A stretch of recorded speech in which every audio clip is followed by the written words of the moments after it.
महाराष्ट्र में एक कविता लिखते हैं, वो पढ़ के फिर मैं आपके जीएसटी के लिए। हम जब बच्चे थे सर, हमको ये सिखाया गया था, दत्ता दत्ता, जैसे दत्त भगवान आप जानते होंगे, दत्ता दत्ता दत्ताची गाय, मतलब दत्तक की गाय, गाईचं दूध, गाय का दूध, दुधाची साय, दूध पे जो साय आती है ना, वो साईचं दही, मीन्स वो साय का दही बनता है, दहीचं ताक, तो वो दही का ताक बनता है, ताकाचं लोणी, बटर, और लोण्याचं तूप मतलब घी, तो ये दत्त दत्त दत्ताची गाय, गाईचं दूध, दुधाची साय, साईचं दही, दहीचं ताक, ताकाचं लोणी, लोण्याचं तूप, ये सब कविता। श्रीमती सुप्रिया सुले जी। Thank you, sir, for giving me a chance to speak on the 193 on price rise. I appreciate all the points made by my several colleagues because it's a very, very important issue.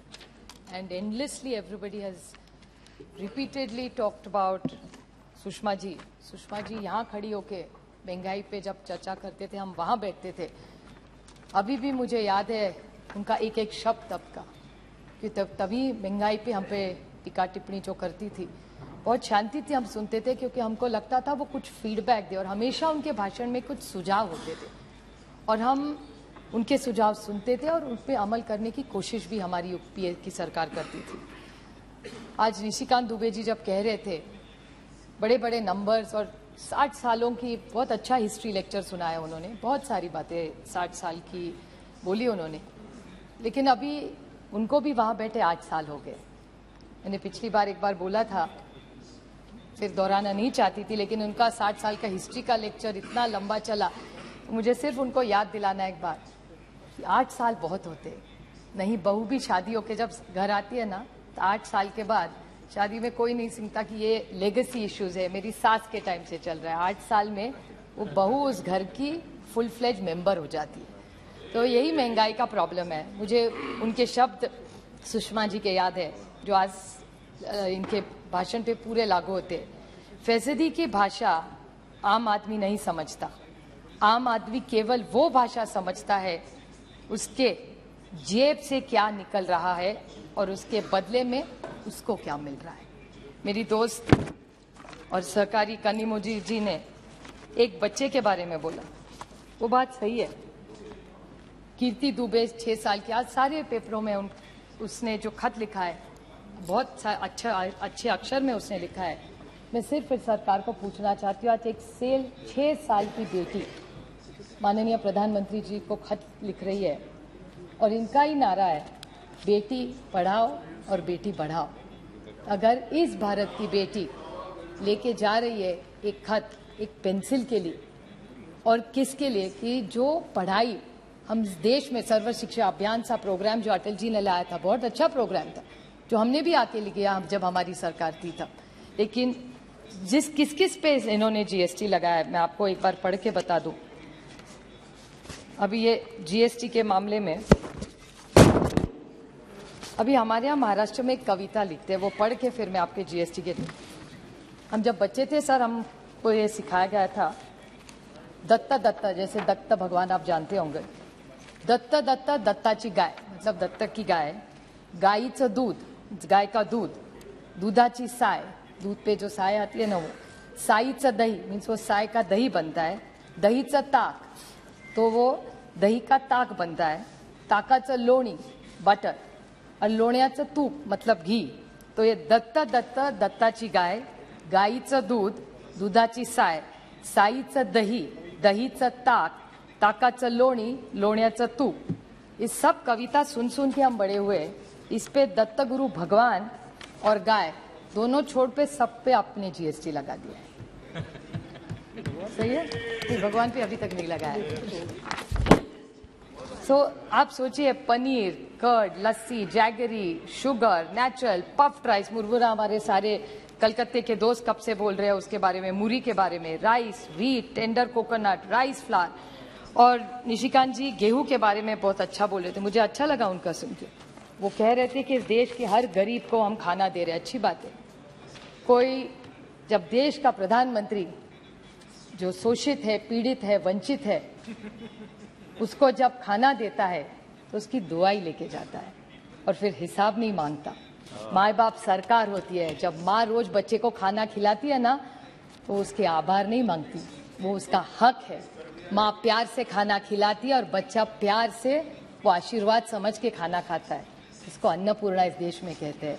तो निशिकांत जी कह रहे थे कि आप आभार नहीं मानेंगे क्या? इस देश का ये हाल हुआ है कि इस देश का गरीब आज प्रधानमंत्री जी को बोले आभार है तो मुझे 2 टाइम का आपने खाना दिया है। ये आपकी सोच है? सुषमा जी का पूरा डायलॉग आप भूल गए। तो जीएसटी के बारे में और एक बार इनका जवाब जब आएगा तो कहेंगे जीएसटी काउंसिल ने किया, हर मंत्री स्टेट्स ने किया है। ऑन रिकॉर्ड में कहना चाहता हूं और खट टेबल भी कर सकती हूँ सर कि महाराष्ट्र सरकार, तब हमारी सरकार इन्होंने तोड़ी नहीं थी, अच्छे से चल रही थी।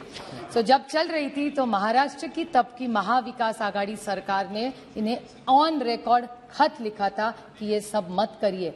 तो जीएसटी काउंसिल का हमें मत बताइए कि महाराष्ट्र सरकार ने भी सपोर्ट किया था सभा, और ये कभी वोटिंग लेते हैं क्या?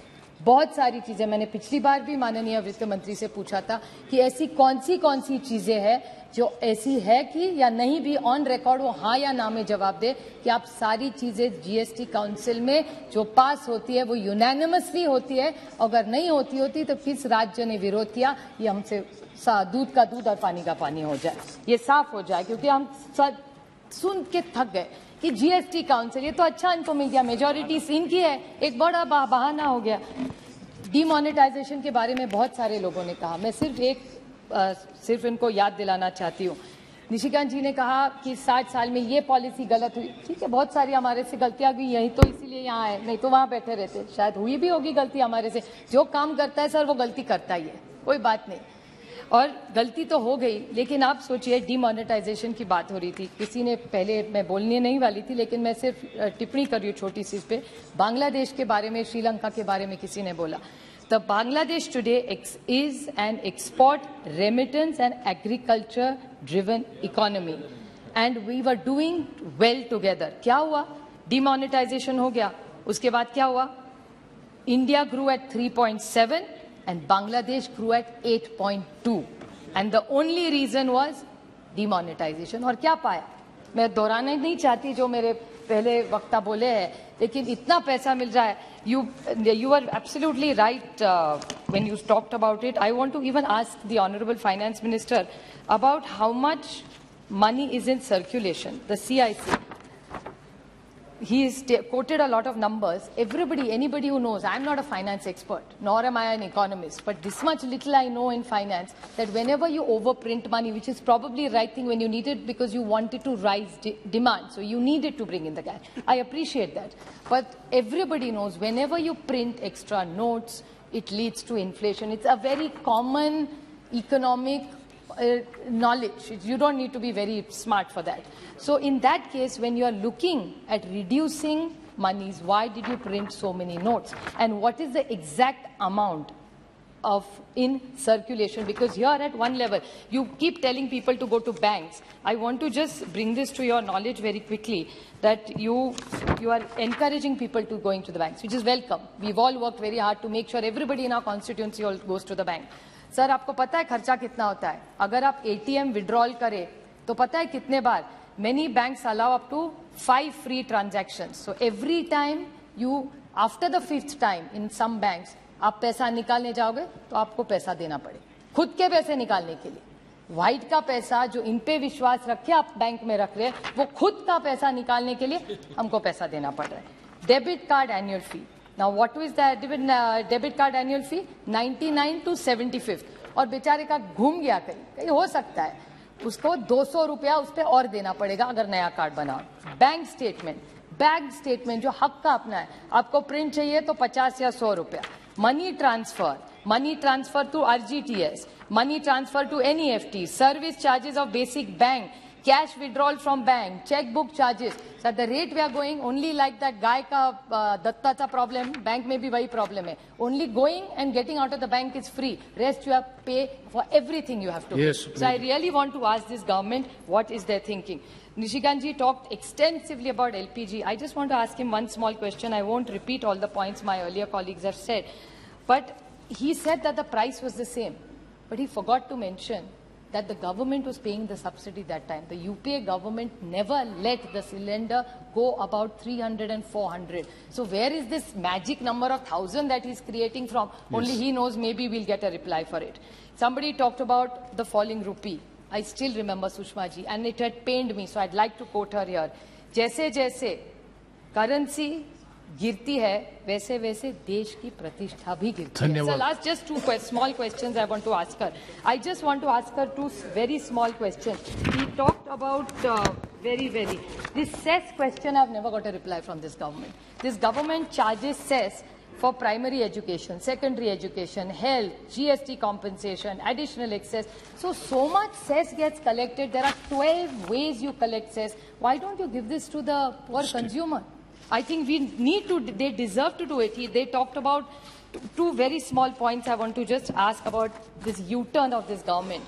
The government talked about wheat. So just literally last 2-3 points. That's all. In short. 2 points. I'll club it together, sir. This government made a policy. He talked about wheat. Now, what did this government do about wheat? उन्होंने एक दिन wheat policy की कि आप लोग बेच सकते. Within 3 days, there was a U-turn on that policy. There is complete ban. Why? एक बार आप कहते you have enough reserves. So when 2 rupees extra is going into the farmer's kitty, then why have you stopped? One side, is there, I want to ask this government, will you give me a white paper on WMO income? The other day, a mantri from here is saying, "Arey, dugna ho gaya, dugna ho gaya." Yes, you tell us ji, how it is dugna ho gaya. And last one point only. Sir, this solar energy, now they are saying GST. Now they keep saying that they have a complete kitty of coal, hydrogen, everything together, and it's going to be a green government. By 2030, they want to get rid of petrol, they want to get 20, it's only 8 years, sir. That's the commitment this government is doing. And when this solar energy, they're taxing everything at 18%. So, I mean, is the poor Prime Minister, who has a great vision, is confused by his own ministers? The policy that one Mantralaya is doing and the other Mantralaya is doing, they're misleading the Prime Minister of this country. Because in his speech, he keeps telling us that he's going to make sure that it's a green country, it's a safe country, it's going to be an affordable country to live in, while all his each departments comes with a different story. Please. So I'm really concerned as what he says and what happens in reality are two different. But मैं इतना ही सिर्फ कहना चाहती हूँ कि एक महिला वित्त मंत्री है आज, वो पीड़ा जानती है. इन्होंने सिर्फ प्याज का बोला, क्योंकि प्याज इज द मोस्ट, इन्होंने ऐसा ही बहुत चतुर है, इसलिए सिर्फ प्याज के दाम के बारे में बोला, क्योंकि उसमें सबसे ज्यादा फ्लक्चुएशन है. Thank you. आप पेट आंकड़ों से नहीं भरता सर, पेट के लिए और गरीब आदमी को धान लगता है. मुझे सिर्फ विनती है वित्त मंत्री सी, आप एक महिला है, आप घर चलाती है. आपके एक बीजेपी के प्रेसिडेंट ने मुझे बोला था घर जाइए, मुझे बोला था, आपको नहीं, कि आप आई थैंक आप भी एक महिला है, मैं भी एक महिला हूं, हम दोनों प्रोफेशनल भी है. Nothing is going on. Supriya ji, nothing is going on record, please. Yes ma'am. सध्याच्या परिस्थितीत ताज्या घडामोडी पाहण्यासाठी आमच्या युट्यूब चॅनलला सबस्क्राईब करायला विसरू नका. बातमीच्या सविस्तर माहितीसाठी आपण आपल्या वेबसाईटला भेट द्या. सर्व ताज्या बातम्या पाहण्यासाठी आपण आपलं ऍप डाउनलोडिंग करा. रोजच्या बातम्या वाचण्यासाठी आपण आपल्या ई-पेपरला भेट द्या. दैनिक राजस्व आपल्या सगळ्यांना आवाहन करीत आहे की घरी राहा, सुरक्षित राहा.